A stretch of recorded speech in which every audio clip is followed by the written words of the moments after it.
This photo of a young Politiko caught the eye of netizens. Vice Mayor Ed Ong Jr. of Carigara, Leyte had posted it on his Facebook account. Everyone except him posed using the Duterte fist.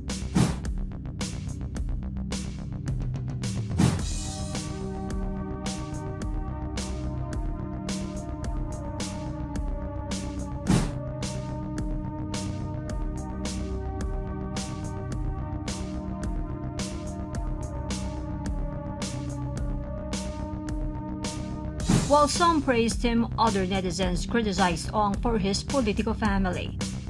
Carigara town is ruled by a father and son tandem. He is the son of Mayor Eduardo Ong Sr., who is on his third term as local chief executive. His uncle is former Leyte 2nd District Representative Henry Ong.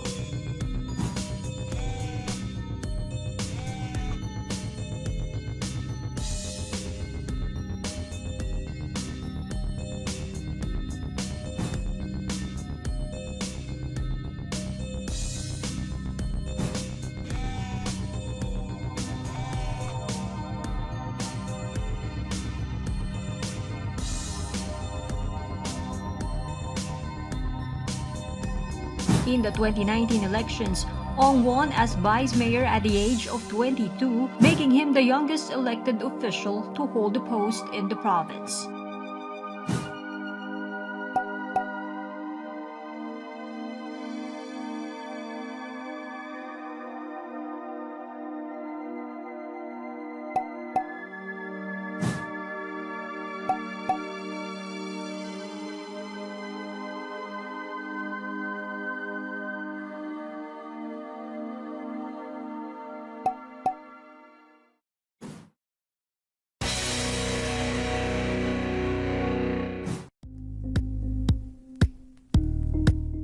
Thank you for watching Politiko TV. Please like and subscribe to our channel for more videos.